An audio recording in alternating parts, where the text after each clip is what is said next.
Welcome, folks. I'm Jaby Koay, joined by ACHARA KIRK. What's up? We're looking at a Canadian land video. This is called I Watched Doctor Strange Multiverse of Madness trailer in 0.25x speed. Here's what I found. So thank you, Canadian lad, for allowing us to react to this. Very, very much appreciate it. Y'all, if you haven't already, hit that subscribe button. Please bell icon, all notifications, and pretty please vote this up to let YouTube know you're enjoying what you're watching. While you're subscribing and upvoting, subscribe to Canadian Land. There's a link in the description below. You can click on that, give the original upvote, subscribe to him from there. All right. Don't know why I gave the thumbs up. So, let's jump into this. Here we go.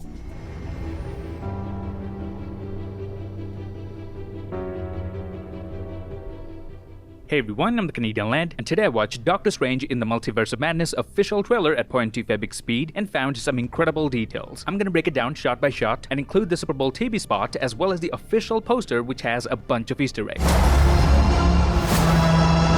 Every night, I dream the same dream. And then...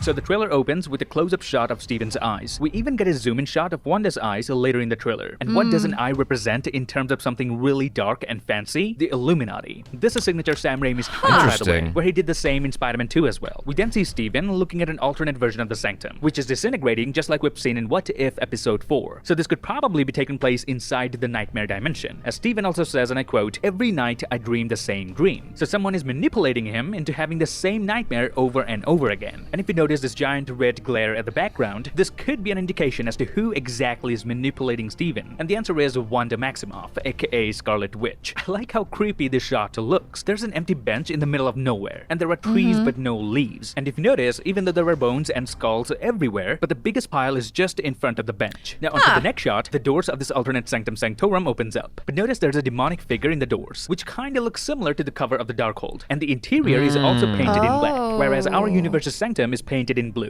Now, after the door opens, we see the same that's a good catch. in the previous trailer, but this time from a different angle. But notice there were some differences between the two versions. The previous trailer didn't have this chair and the small table by the stairs. So within a few seconds of this brand new trailer, we saw a bench and now a chair inside the Sanctum that wasn't previously there. What does it all mean? Indicating that someone definitely lives inside, aka the evil Strange. And notice the stairs don't really lead us anywhere. Yeah, it's almost a never-ending staircase, and that's why we again see these red heaven. flares in the sky. Yeah. In the next shot, we see a teacup shattering on the floor. But notice if you look closely, we can see the shadow of Strange's cloak, indicating something bad started happening, and as a result, Stephen might have dropped the tea from his hand. We then see America Chavez is strung up in a similar fashion as Wong was in the previous trailer, and that tells me Scarlet Witch must be behind this, as we had figured out previously that Wong at one point will be held hostage by Scarlet Witch. And now in the second trailer, we see America Chavez receiving the same treatment, so the threat must be the same. And notice how one side of Strange's face is reflecting red, the color that represents chaos, aka Scarlet Witch's magic, and the other half of his face glows with the blue lightning. This is because he's directly looking at America Chavez, and behind her a star-shaped portal is opening up, and this is what's reflecting on Strange's face. Now notice the leaves flying around Strange. Does it ring any bells? Well, the previous trailer opened with a similar shot where the wind was blowing out leaves in Camartage, meaning this shot of Strange and America Chavez might be taking place inside Camartage. Now this giant monster that we see with ribbons all around its face does possess a similar structured body like Gargantos, and that tells me that Wanda won't just send one monster after Chavez. She will send multiple. And how did Wanda come in control of these monsters in the first place, you ask? Well, because secretly she has been studying the Darkhold, which is corrupting her mind and giving her power over all these weird creatures. Then we see Defender Strange, who has a ponytail falling into a star-shaped portal. And in the Super Bowl TV spot, we got a better look at Defender Strange. So my theory is, when America Chavez gets attacked by this monster, both versions of Strange were there. But then Chavez opens one of her portals and they all get sucked into a different reality. And notice in the Super Bowl TV spot, Defender Strange was perfectly fine. But while traveling through the multiverse, his face is now bleeding, almost as if something with claws has attacked him. This backs up my theory though, as this could be Defender Strange before the fight,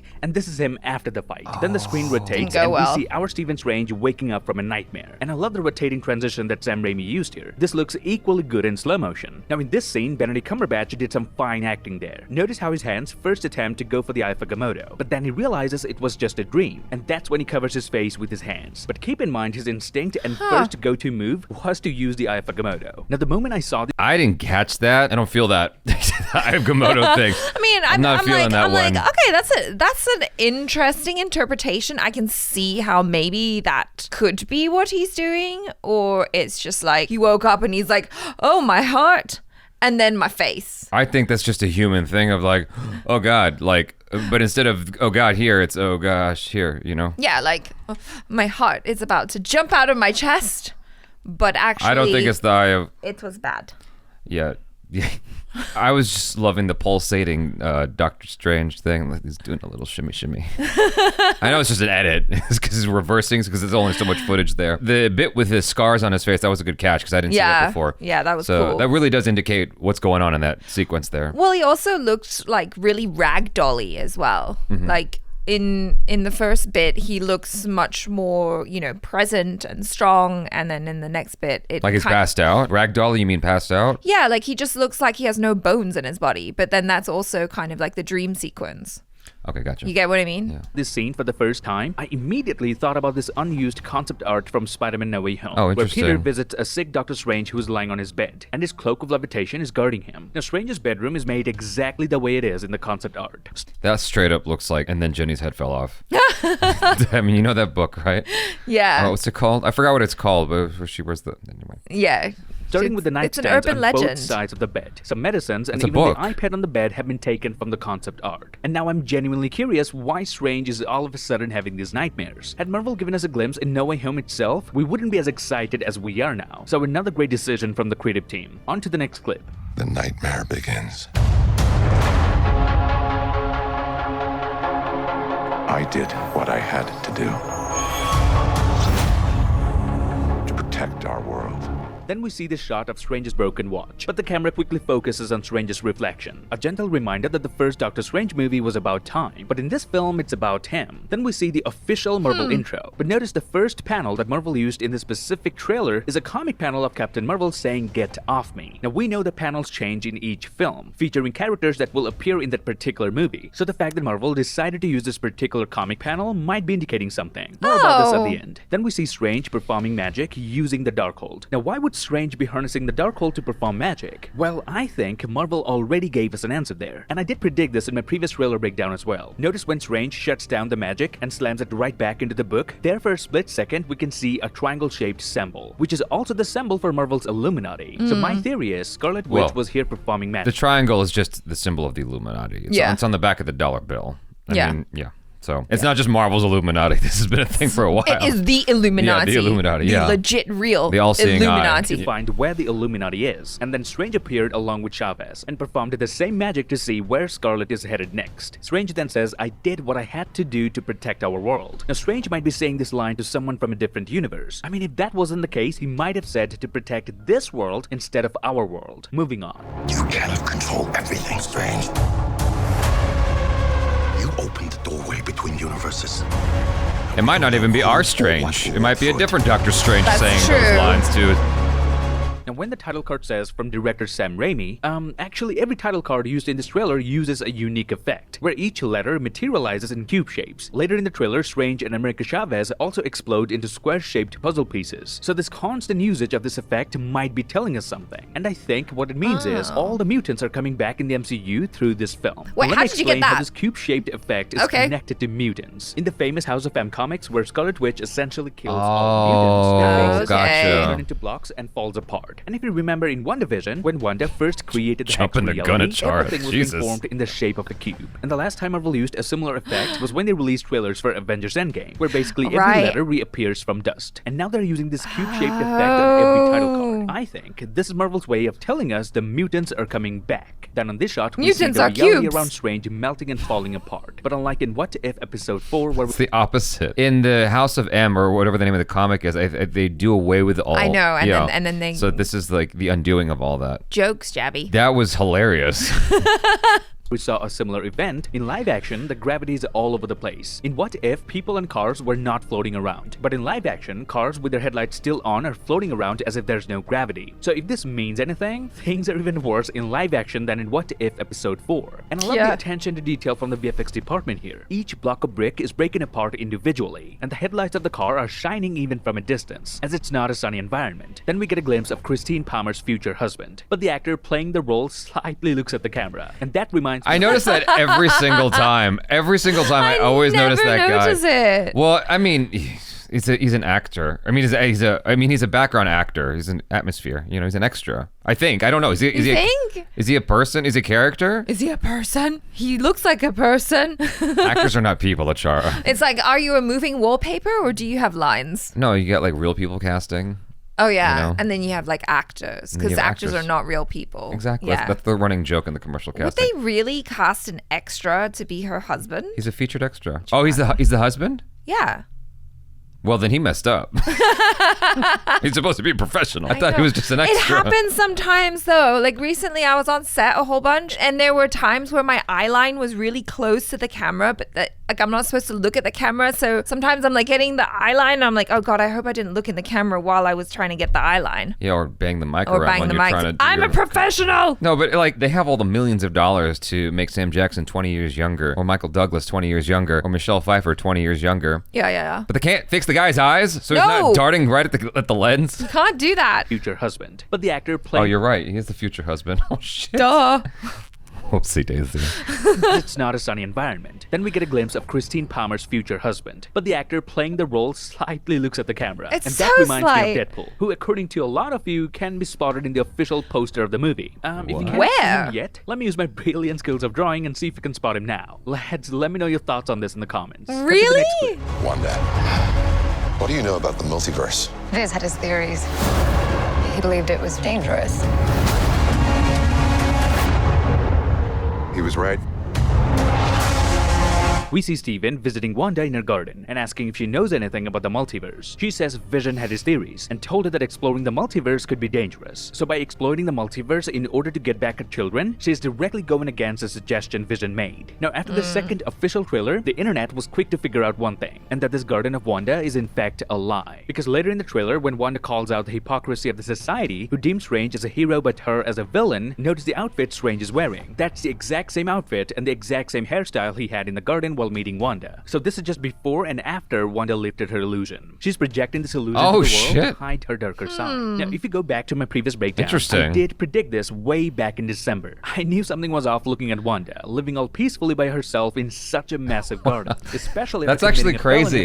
Yeah. an entire town. That's The a MCU's that's a famous crazy for punishing pickup. its heroes by bringing them under the same law as it applied on the general public. So it seemed a bit weird to see Wanda getting away with what she had done. But now everything makes sense, as we know this was all an illusion. And I think this is why Wanda might be the villain in this movie, as she would want to possess the powers of America Chavez, which would allow her to travel to another universe and get her children back. We then see Rintra making his official debut in the MCU. Rintra in the comics is a magical green minotaur from another dimension, who is sent by his mentor to learn from Doctor Strange. Now in the next shot from the Super Bowl TV spot, we can see Wanda, aka Scarlet Witch, surrounded by broken mirrors. We saw the Watcher in a similar sort of chamber in What If Episode 8, where the Watcher would stay in a chamber surrounded by the Prism of Time. And notice Wanda's fingertips are still black, indicating the Darkhold has totally corrupted her. Now her being in a similar chamber as the Watcher from What If could indicate that at one point in the film, Wanda will reach a location beyond time, which could be one of the most scariest things to happen to this universe. Moving on. Why? I'm sorry, Stephen. Because she's so powerful? Your desecration Maybe. of reality I mean, what else would it be? will not go unpunished. We then see Doctor Strange, America Chavez, and Christine Palmer, or Clea, standing near the hatch of a ship. Now, Clea will be a part of the film as Professor X's advisor, and Rachel McAdams will be playing the role. So chances are she won't have much of a role as Christine Palmer, but as Clea, her role could be very significant. Then we see another dimension on the other side, where gravity works differently from our universe. And notice with all these broken columns flying across randomly, these three particular columns actually make up the letter M, a very clear reference to or maybe it stands for mutants. We then see Mordo with his new look, and his clearly at an alternate Sanctum Sanctorum. But him looking so different and taking into account the premise of this movie, this could be a variant of Mordo. And him wearing such a fancy outfit might indicate that in his universe, he holds a much higher position than our Mordo. Do you think that was on purpose? The M thing? For sure. It's crazy, like all of the little clues he's picking up here, you know. But I mean, we know that Professor X is for sure, right? Right. But I'm just like, so we're getting mutants. maybe it just happens to look like an M. But I mean, yeah. No, it's totally a clue. clue. Then see the fabric of reality breaking apart. And notice when the camera pans right and starts to fade out, we can see this number 814 on a building. Now this number could be a reference to the character Yao, aka the ancient one from the comics, who lives on Earth 814. I understand I could be reaching here, but we also have to take into account that this is probably a set Marvel built, so random numbers may not be that random. Right. I did mention this detail in my previous breakdown, so apologies for repeating it here again. Doctor Strange then I gets was about to arrested. say, I'm like, God damn, dude. Like, how many times are you gonna mention it? It's like, we get it. You made more than a video. You got a whole library of content, guy. It's fine. It's fine. We forgive you. I'm glad he called himself out before I could. Vested with some very advanced handcuffs. Notice it has two different samples, and when the samples match together, that means it's now locked. Details like this is why I do these breakdowns. Strange is then escorted through the hallways by some Ultron bots. So basically in this universe, the Ultron program succeeded instead of turning on Tony Stark, inadvertently meaning in this universe, Tony Stark has reached his peak level. And according to rumors, Tom Cruise, who was originally cast to play Tony Stark, will don the suit of Superior Iron Man. Now, back in 2007, Tom had asked I didn't to know remove he was the helmet of Iron Man, originally so the supposed audience to be could Iron Man. Tom Cruise is supposed to be originally a lot of people. I think he was supposed to be in The Matrix. What? Yeah. As Neo? Yeah. What? There's all kinds of fun. Like Sean Connery was supposed to be Morpheus in The Matrix. Wow. Yeah, and then like he's like, look, I don't understand what's happening in this movie. And then he did League of Extraordinary Gentlemen because he passed up The Matrix. Oh, and he's whoopsie. like, I don't understand what's happening in this movie either, but I passed up The Matrix, so I'm gonna do this movie. Sound logic. Yeah. And that was immensely regrettable. And he's Yeah. like, you know what? I'm done with movies. So Wow. yeah, that's his story. Anyway, yeah, Tom Cruise was supposed to be a lot of things, and then Wow. just, things get moved around. see his face at all times, and that's when Marvel and Tom Cruise had to go their separate ways. But Superior Iron Wait, Man hold on, what? I missed that part. Iron Man. Now, back in 2007, Tom had asked to remove the helmet of Iron Man, so the audience could see his face at all times. And that's when Marvel and Tom Cruise had to go their separate ways. But Superior Iron Man, even in the source material, doesn't wear any helmet. So this is the perfect version of Tony Stark that Tom Cruise was looking for. Is that And true? Getting him on board could be as epic as getting to see Toby back in the MCU. Strange is the Wow. rug before the Illuminati. Now there are 7 chairs, 3 on the right and 3 on the left of Strange. The middle one, of course, we can't see because of Strange's body. So a total of 7. But there are only 6 members of the Illuminati in the comics, so it might be a bit different in the movie from the comics. Now the trailer heavily implies that both Charles Xavier and Baron Mordo will be members of the Illuminati. But who else will show up to judge Doctor Strange for his so-called desecration of reality? And here goes my theory based on what I can make out from this shot. The one on the far left could be Reed Richards, the founding member of the Fantastic Four. And on the far right is of course Mordo. But beside him could be Haley Atwell's Captain Carter. In the official poster, Captain Carter's shield can be seen as well. So her being on the team is almost confirmed. Now the last member could be Maria Rambeau, a variant of Captain Marvel. Now notice how the walls and the interior inside this HQ are painted white, whereas the Citadel at the end of time, aka the home of He Who Remains, is black. This could be a major indication how these two organizations work differently. One could be operating to punish actual multiversal criminals, and the other is just there to ensure his survivability. At this point, I wouldn't be surprised if it's revealed that at one point, He Who Remains, or Kang, used to be a member of the Illuminati, but he was casted out. And notice how Mordo almost disappears when he walks in front of the Illuminati panel. This is probably because of the sun casting shadows, but it could also be intentional for Marvel, as they don't want to reveal the lineup of Illuminati in the trailer itself, so they might have CGI'd them out with shadows. Yeah, On to that the makes next sense. We should tell him the truth.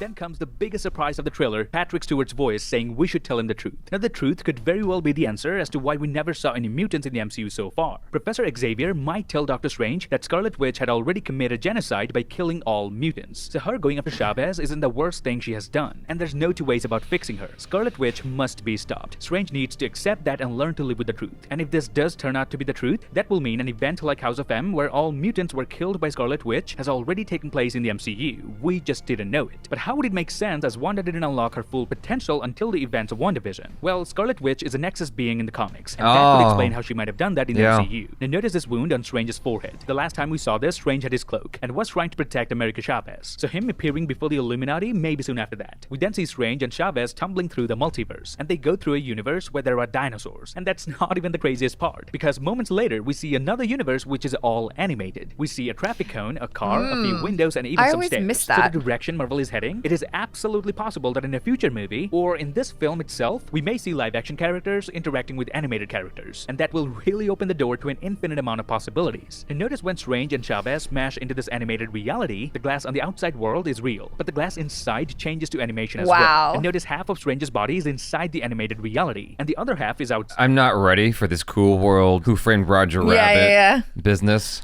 I'm not ready for this mentally. Why not? I don't know. Have you seen Cool World with Brad Pitt? No, I haven't, but I've seen Who Framed Roger Rabbit. Okay, Yeah. Cool World is an overlap of cartoon and live action. So is Who Framed Roger Rabbit. Space Jam. Yeah, exactly. New and old. Yeah. So yeah, I'm not ready for this. I am crossing my fingers that when it goes into this cartoon world, it doesn't just emotionally fall apart for me. Like, because I'm not ready for that. Okay. You know what I mean? We'll see. I have faith. If Doctor Strange just suddenly becomes a cartoon and then that's like 15 minutes of the movie, I don't know. I don't know if I'm ready for that. I doubt it's going to be 15 minutes of the movie. It'd be like a few minutes at most, right?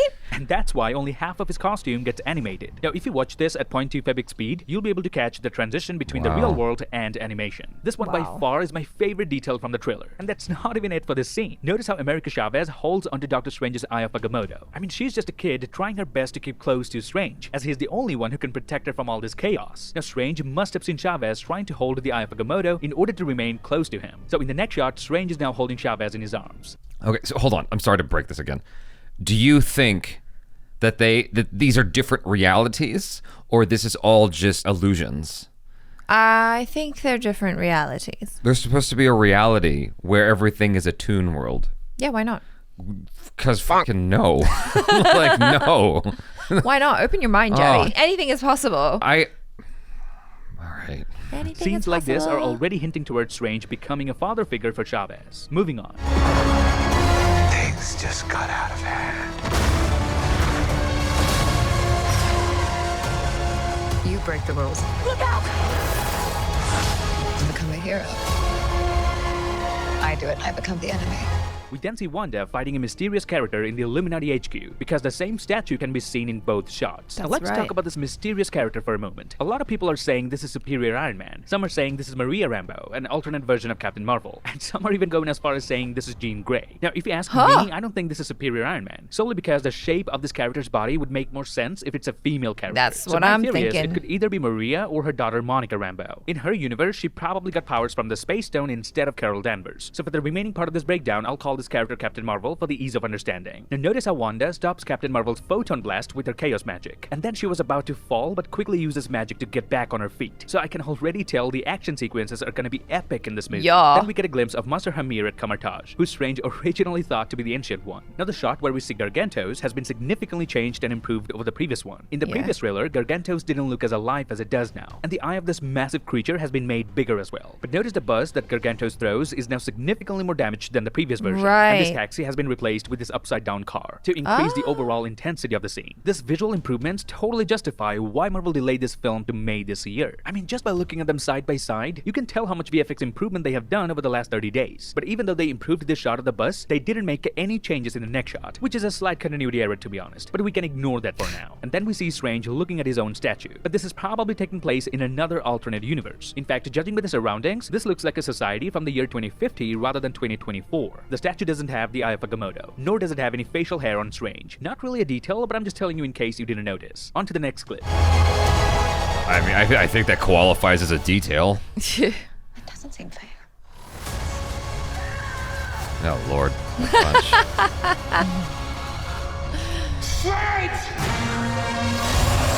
I love this.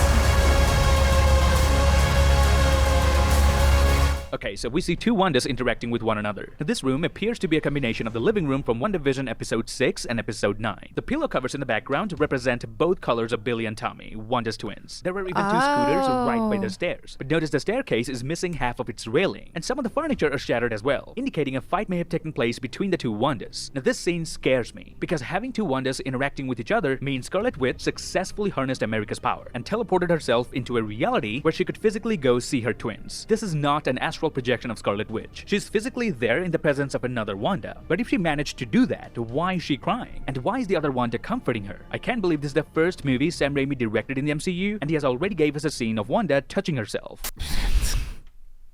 That sounded wrong. That sounded really wrong. But I'm just wondering if... Did you watch Rocket Man? Rocket Man? Yeah, the Elton John movie. Yeah, I watched it with you.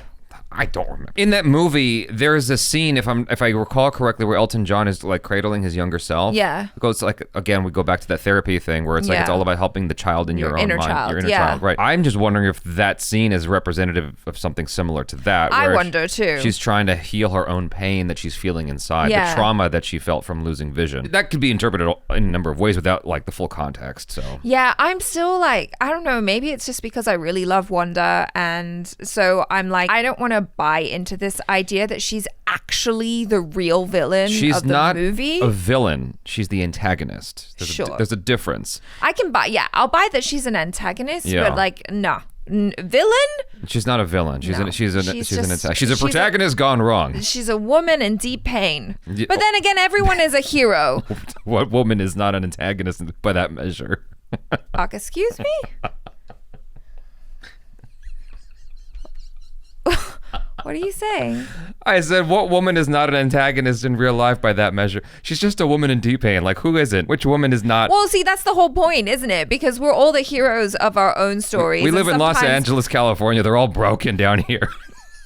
Did you ever watch Kiss Kiss Bang Bang? Where Robert Downey Jr. is like, did God take all the messed up women and just shake the earth and drop them all into Los Angeles? It's entirely possible. So that confirms it. Wanda Maximoff. She's an Angelino. Anyway, so I was saying, why is Scarlet Witch in tears over here if she succeeded in her mission? I think the reason could be she just realized all of this were not worth it. Perhaps Yeah. Billy and Tommy don't like this version of their mother. I mean, to us, this is our Wanda, and this is the alternate version. But in that reality, to Billy and Tommy, this is their mother and this is the alternate version. So maybe upon realizing what she has done to achieve all this, guilt is hitting her like bullets, and that's why she's down to tears. We then see someone falling through an explosion. Now, it does look like Captain Marvel, but it could be anyone at this point. Whoever that is, it is definitely taking place inside the Illuminati HQ. Because if you notice the pillars and the glass pattern on the ceiling, it's the Yeah. exact same one as we've seen previously. Same, Wong then same. fights Gargantos, and in the background we see the same bus that Gargantos will throw at some point. So Wong is actively fighting this monster, but then doesn't show up when Gargantos throws the bus, meaning Wong might get knocked out by Gargantos after this scene. Now this scene is also taking place inside the Illuminati HQ, where Wanda is bleeding from her head. But notice the blood on her t-shirt. It doesn't look red. Might indicate that she killed someone whose blood is blue. Now we've never really seen Wanda bleed as much as she's bleeding here, so it's safe to assume the opponent she's gonna come up against in this movie are gonna be the most powerful she has ever fought. Do you think the blood on her head is her own blood, first off? Because look at what's going on behind her. She just came out of a battle. That's what he's saying, right? Yeah. Like, she literally just came out. Because, like, initially when I first saw this stuff, I was thinking that maybe this had some kind of tie-in to the zombie Wanda. But looking at it again now, like, there's different colored blood on her, like he's pointing out. Yeah. And there's, like, that smoke behind her. That might be the location of Tom Cruise with the faceless Iron Man. What's his name? Superior Iron Man and all that stuff and the Ultrons. Maybe that location is right behind her. Maybe. I mean, it does look like it's pouring out of her head, though, like that she got a head wound. Okay. Every time I see this shot, though, it always reminds me of Carrie. Just like the iconic Ooh. shot where she's covered in the pig's blood. And that bitch lost her mind, too. She did. Went off on everybody. Yeah, that's actually a great reference because she had some kind of superpower as well. Yeah. I've actually never watched that film, but that image is just so iconic. Yeah. It's freaky dicky. It is, yeah. What? Then the camera zooms into her eye in a typical Sam Raimi fashion. But notice Wanda's chaos magic doesn't move at all. In fact, she doesn't move at all. It looks as if someone is going inside her head through her eyes. So could this be Professor X trying to control Oh! Now with Wanda's eyes in the reflection, we can see two glass cages, which will look familiar if you've seen the Super Bowl TV spot. In one of them was held America Chavez, and that's exactly who we see here in this reflection. This explains why Wanda came to this facility in the first place, because she was looking for America Chavez. Then the trailer ends showing us a zombified Doctor Strange who has multiple arms, which is something we saw him do in Infinity War. Now we have also seen a zombified Wanda in the TV spot, but I don't think they're different entities here. I think Defender Strange at some point will have a cruel fate where he becomes a zombie. Now let me explain how I figured that out. One, they're both wearing the same outfit. Two, they have the same ponytail. And remember I told you Defender Strange had his claw marks on his face? Well, Yeah. the zombified Doctor Strange also has the same claw marks on his face. Oh! So it's safe to assume they're not two different entities. Oh, Defender Strange shit! will in fact turn into a zombie at some point. Now one last detail from the trailer is the new Whoa. title card that appears at the end. This is the third different title card of this film, and not to the fact that there will be 3 different versions of Strange. That was a great catch. Yeah. That was a great catch. Wow. No, that legit blew my mind. That's Bravo. That's a great catch. Yeah, that was good. You're quite the Canadian lad. All right. Bravo. All right. Bravo. I mean, there were some things that were a little bit different than some like we watched the new Rockstars one, and I think Eric Voss said that in the bit where it goes into her eye, the 2 holding cells were for each of her sons, but then upon closer inspection, it looks like there's only 1 person in there. So maybe Canadian lad is right, maybe it's America Chavez, or it could be just one of her kids, who knows? Well, the thing is, with that reflection, I kept thinking every time I saw that shot with the blood on her outfit and whatnot, Yeah. like I thought that was an exterior shot, like she's outside. Oh. Now I'm thinking about it, I'm like, oh, well, maybe it's inside because she's going into that facility and it just has that look to it. Yeah, I think he said it was inside, but it does look kind of like the facility where the Illuminati is. Illuminati HQ. Everything's moving so fast, it's hard to tell. It is. No. And that's why it's cool to kind of watch it really slowly, because you can see more. Like every single time I have seen this trailer, I never catch the animation part. Well, you need to start never see watching it at 0.25x speed, ACHARA, KIRK. I know. Then you can be the ACHARA lad, or Sorry. the Thai lad. Lass. Yeah. Lassie. The Tinglish lass. Tinglish. Yeah. That's for Thai and English. and English. What are you slapping me for? What are you doing? I fell off my chair. Well, on that note, you guys are going to fall out of this video. Thanks so much for hanging out with us. Hopefully you enjoyed that. Do subscribe if you haven't already. Hit that bell icon, please, all notifications, and vote this up to let YouTube know you're enjoying what you're watching. I'm Jaby Koay. This is ACHARA KIRK. Peace out.